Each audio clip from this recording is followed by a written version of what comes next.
You're listening to the voice of Nassau Community College, 90.3 WHPC. My name is Bill McIntyre, and it's time for this week's Long Island News, the show that talks to newsmakers from Nassau and Suffolk County that matter to Long Island and Long Islanders like you. So each week we'll have a conversation about issues that affect all of us.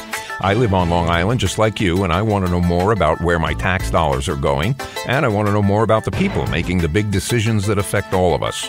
Well, this week we're talking directly to two of the people making news in the pages of Newsday and Newsday.com.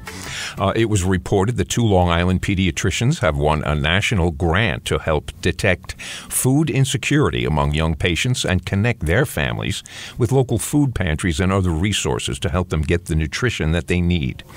And those lucky doctors are Sara Siddiqui of the NYU Langone Huntington Medical Group, who has been on our show before, and Dr. Meltzer Krief of Huntington Village Pediatrics. Well, welcome to this week's Long Island News.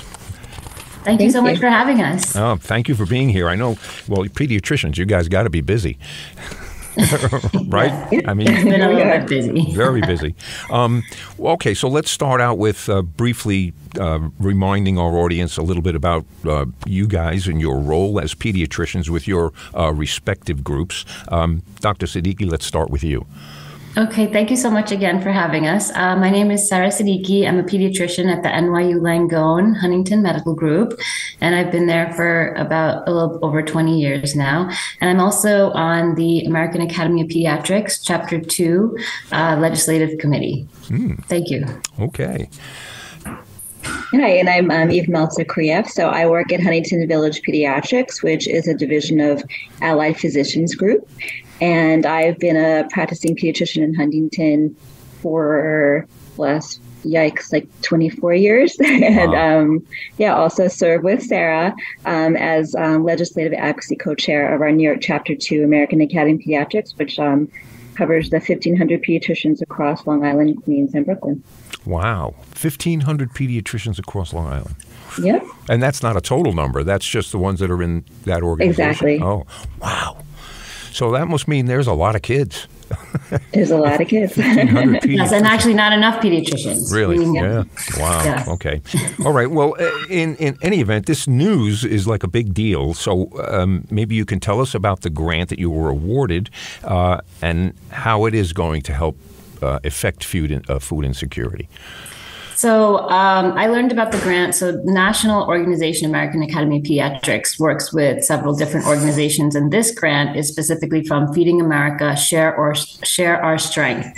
And they kind of put out a call to pediatricians through, I'm also in like a nutrition group, and they put out a call through there asking for pediatricians to apply for this grant, asking to see if we can merge patients with or children with food insecurity with pediatric offices, and trying to make it easier for that merge or that kind of sharing of resources to happen.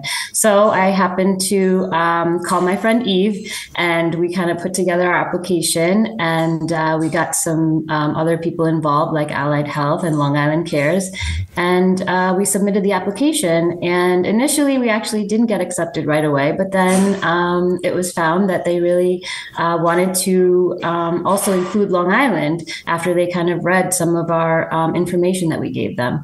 And we luckily got approved for $25,000 to help, to really help find patients or find children through our offices and families, and kind of partner them with the resources that are available. So sometimes it's difficult to know what resources are available right around your neighborhood. Okay. And we're hoping that through this pilot program, we can do that. And I'm going to have Dr. Krief also input, because her organization really helped us a lot in finding the resources available too. Right. So, most people don't think of Long Island as an area where children are hungry, but if you look across the country, every single county in all the United States has families that are food insecure. And that includes 1 in 7 children in New York State, and 68,000 of those children are right here on Long Island. And that's a lot of children to be food insecure in such a wealthy area, and there's such disparity. So it's really important that, we identify these children, and pediatricians who see these families every day. It's really a perfect time to really, we have face-to-face time with these families. We see how the children are growing, how they're thriving. We ask about, what they're eating, what their diets consist of at every checkup. And we have that relationship with the parents where they might feel more comfortable, sharing with us when things are a little difficult. So I think our goal is to really sort of make this part of the exam that we do when we're face to face with these families, to make it just really routine and on every single pediatrician's radar, that we have to really work hard to identify these families, to make them feel comfortable enough to admit they might be struggling or having temporary difficulty. Mm-hmm. And every pediatrician should be able to find the resources within their own smaller community to refer patients to when that need does come up. And, we really want to see this become just part of everyday practice. Some of us do it, some of us don't. Right. Some of us don't have the resources. We look around. So if that could just be part of the routine care we provide, that could really provide a tremendous resource to our families. Yeah. I tell you, one of the things that I thought of, actually, and I'm a novice. I'm not a doctor. I'm not any of those things. So I'm just shooting from the hip here as somebody watching. Schools are a great place to identify that. The only problem with schools is that the information is very sensitive. You're at least in a room, an examining room, with just family members or just one person or the kid and his mother. And so whenever that topic is spoken about, it's not the whole neighborhood.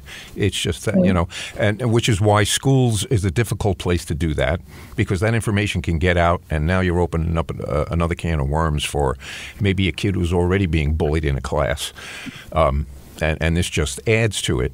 I was wondering, are you solely going to concentrate on pediatricians' offices and the people like have practices like you? So specifically, the grant did ask for how we can use pediatrician offices as the base to identify families.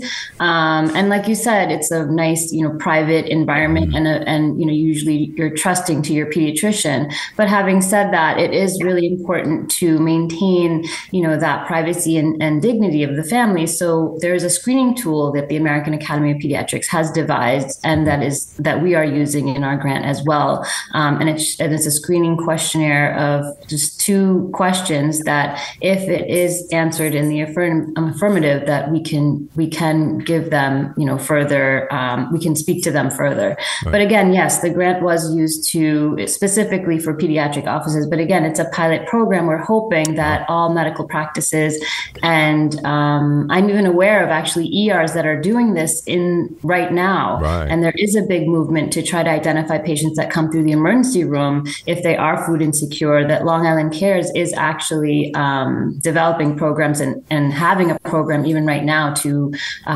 basically match patients as they're leaving from the emergency room with a package right. of things that are needed for them. Right.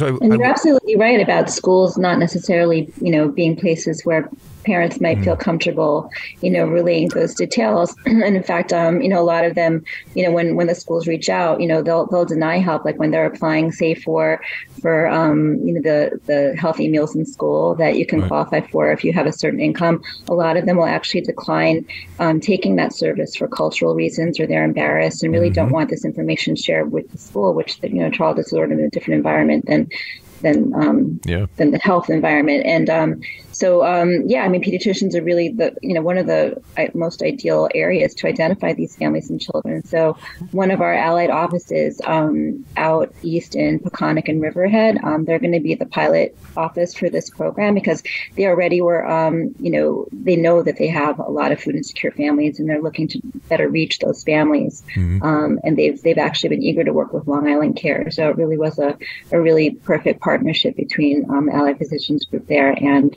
Long Island Cares. Long Island Cares supplies a number of pantries across Long Island. So it's not just the Long Island Cares factory, but they're going to support your smaller outlets and pantries throughout Long Island. So if we can just get this network together and connect our patients with them, it's really important, because people don't, it's not just a child being hungry, but it can really impact a child's health. Young children, their brains are developing, their bodies are developing. I don't think anybody's going to argue with you about that at all. I don't. I think it should have been something that was always on a form. When you go to the doctor's office, the first time you're there, you get a little book to fill out with every medication you've ever taken and everyone you've ever known in your life, and you sign the bottom. That definitely should be there. But my other big question is that there is a certain percentage of the population that can't afford health care. Well, for children, you might not see those people. Children actually get Child Health Plus. They all qualify for health care in New York State. They may qualify. That doesn't mean their parents are availing themselves of that. For the same reason that you spoke about them not wanting to avail themselves of a free lunch. I mean, if they want to be in school, then they have to get those immunizations. They have to get yearly checkups. So if their children are in school, they need to be seeing physicians. Right, but I mean, I could feasibly understand or see a family going and paying out of pocket for the daily or for the yearly checkup. And then not going to the doctor again until the next mandatory visit. I'm just saying that there is a segment there of the population, and I was curious whether or not you were going to do any advertising and attempt to make that. So absolutely, you're absolutely correct in that you can't outreach to everyone. And again, Long Island Cares completely understands. They actually just recently did a huge study on how to access people and where to go to really reach the people that are in need, the families that are in need. And one of the things that Long Island Cares does outreach and educational programs and kind of we've had Long Island Cares here. Yeah, we know that they have a lot of outreach going on as well. But through that, I think again the emergency rooms and just medical personnel in general really need to kind of ask those questions so that we kind of use every point of contact that we can to kind of access the patients that need help. And again, sometimes they don't say it right away. They're not going to tell you right away the first time that you meet them. It takes that kind of, See, I think the emergency room is a great example because there will be a preponderance of people there who do not have health care, and that's why they were in the emergency room in the first place. Exactly. And they would be candidates for this exact thing. Is this a rolling grant? Are you going to get this every year, or is this a one-time deal? So no, this is a one-time. Right now, this was a one-time grant, and it really part of the additional part of the grant is that we are in communication with all of the rest of the people, all the rest of the pediatricians in the other chapters across the nation that have also received the grant. So we are doing monthly calls with them to see what their specific kind of challenges, goals, and what they're doing. So we're also exchanging a lot of resources and a lot of information on what best to do. Right. And we want to take our grant and kind of maybe teach more pediatricians or maybe encourage more pediatricians to really do this in their own practices and find the resources that are available and try to match those resources with families. Right. That could be, so it's kind of your idea is kind of a groundswell. Once you start doing this, maybe the word will spread even to the people that you've helped to supplement their food. Absolutely. That's what we're hoping, that what we learned from this project, we can share best practices with other pediatricians across the island. Right. No, that's great. I was curious, though. I'm familiar with the idea of like grant writing, and I thought to myself, these two ladies didn't just wake up one morning and write a nice little letter to New York State or to the federal government and say, we'd like to do, because that's really not the way grants work. They can be so organizations that we work with, both the American Academy of Pediatrics and Long Island Cares are very experienced in grant writing, and were able to help us along. Yeah, you have to be. Yes. I mean, if you don't dot an I, they'll send it back to you and say it's incomplete, and Absolutely, it takes a village. It really did. Right. And it was a lot of resources that were put together, even in applying for the grant. You're absolutely right. And this was one of my first grants that I've ever written. But apparently, the American Academy of Pediatrics Chapter 2 does do a lot of work in this, and they have a lot of experts that helped us quite a bit. That's a good talent to have, if you can. That's the other thing that is kind of amazing. In a lot of cases, there's so much grant money there that people don't even know about it. And sometimes you think, well, maybe they really don't want to make it known because that grant money is getting interest and it's sitting there and getting bigger and bigger as nobody claims it, But yeah, the grant process can be daunting. Yeah, it was a little bit. And even so just, we haven't even, we're still kind of in the process of even receiving the grant award. And there's a lot of things that you have to check mark and make sure that you're meeting. And there's goals that, you want to be, that you are responsible for. And there's measured metrics that we're going to be, gathering data and reporting back. So there is a lot to this. And I think having it in a grant form and having a rubric and having some, goals to follow specifically keeps us kind of in line with what our end goal is. And hopefully it'll be a way for other people to access and kind of be aware about it as well. Right. Well, hopefully it becomes, this is just every day, and it becomes a common question that people ask, we all talk about how much sleep did you get? Is your job stressing you out? But nobody usually says, did you eat enough? Because until a few years ago, that wasn't even something that we would think a family on Long Island would deal with. Mm-hmm. It's a growing number. Have you bought eggs lately? Have you? Right. Yeah. It's yeah. And okay, they give me a list of questions when I come on, and this is how would you define food insecurity? When a child is just not getting the nutrients they need to grow and thrive, like we said, their brain is growing, their bodies are growing, and they need certain nutrients to be able to grow properly. And, in addition to that, just the toxic stress, we call it, of not knowing, if you're going to be, when your next meal is, coming to you, that can contribute to significant emotional distress as well, and could lead to, school issues and emotional, issues. So it's all tied together. So it's really, really critical that they get the nutrients they need to grow. Well, another thing you want to think about with food insecurity is really nutritious food, right? So sometimes we don't realize, we're also, how can we be having food insecurity when we have an obesity crisis? But really it goes hand in hand. You really want to have healthy, nutritious, fresh fruits, fresh vegetables to be available. And it's really tough actually, because, those spoil, right? Like if you have fresh fruit, you have fresh vegetables, you have to use them quickly. And, that's part of it too. Safe storage, making sure that people have access to not only nutritious food, but how to use the nutritious food, and continually making sure that the child likes that food.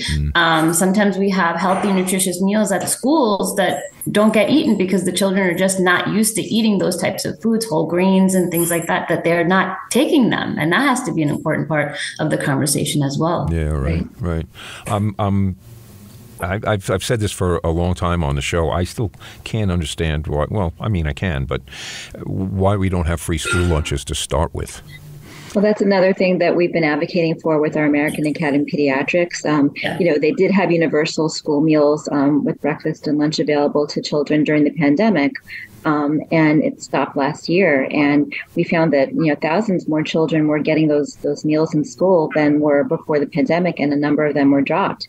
And what we've learned is that for, what I used to see, is my child come home with their backpack, right? They have that form to fill out if you want to apply for this aid.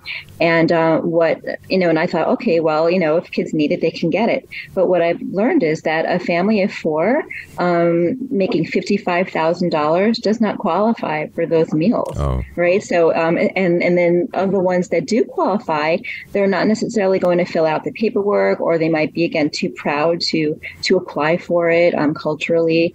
And some of the children won't go get those meals because, there's some stigma associated with it. So for a number of reasons, the children who could qualify aren't getting those meals. So there's a big push right now. Unfortunately, the governor didn't include that in her budget yet. And there were over 250 organizations, hunger groups, health organizations, and educational groups that were advocating for the universal healthy meals in schools. And we're still pushing for the governor to reassess that and include that in her budget, because it's so very important for these children to get those meals they need in school. It takes the burden off of families. And, for every dollar spent, you're going to save many more in health and economic costs. Well, and you also have cases where a lunch in school could help a kid out that, well, maybe his family is just inattentive and really not caring what he gets to eat. And if he's presented with a nutritional meal at the middle of his school day, I just think of trying to do my homework with my stomach rumbling.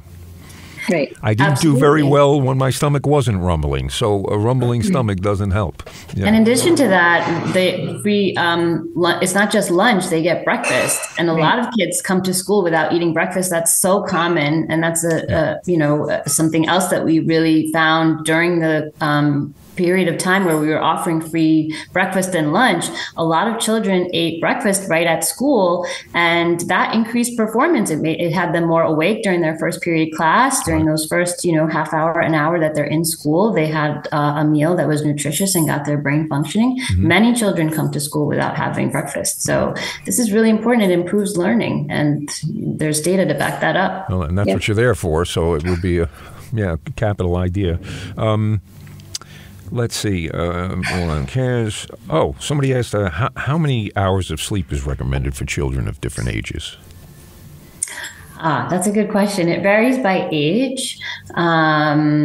Usually the school age child should get between 8 to 10 hours. Actually teens need their circadian rhythm in the teenage years. They don't start really releasing the hormone that kind of helps you to go to sleep until around 10:30, 11 at night. And sometimes they don't go to sleep till a little bit after that naturally. And so they are not getting the required 8 to 10 hours usually. And that's why in the morning a lot of our adolescents, 11 or 12 and up, aren't awake during those first few classes in the morning. Yeah. Right, we often get parents come in and our teens are really tired, and then we go over their schedule and we see when they went to sleep and when they wake up in the morning. As it turns out, they're usually getting only 6 or 7 hours of sleep. They have these really busy schedules after school. They go to sleep late doing their homework, so it's no wonder that they're tired, because they're just not getting enough sleep. When at that age they really do require 9 hours, and most teens I know are not getting that. And that's where you're going to see those teens sleeping in on weekends, because they're making up for that lost sleep.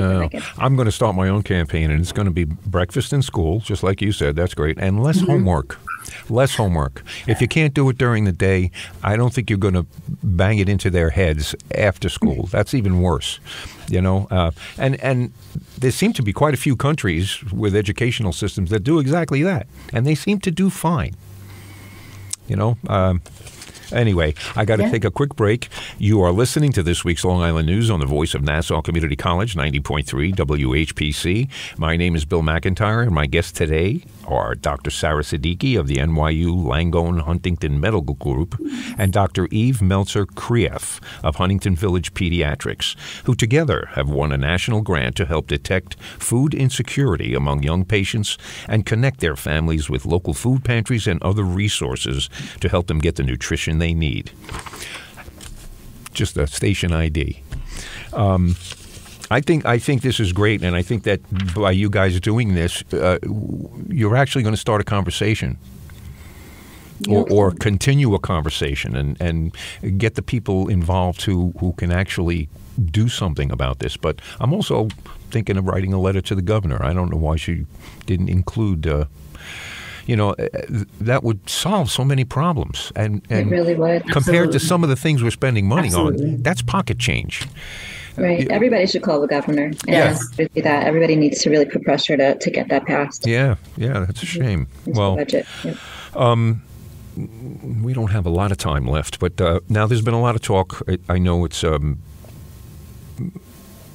things in the news. There's been a lot of talk about the triple-demic, COVID, flu, and RSV.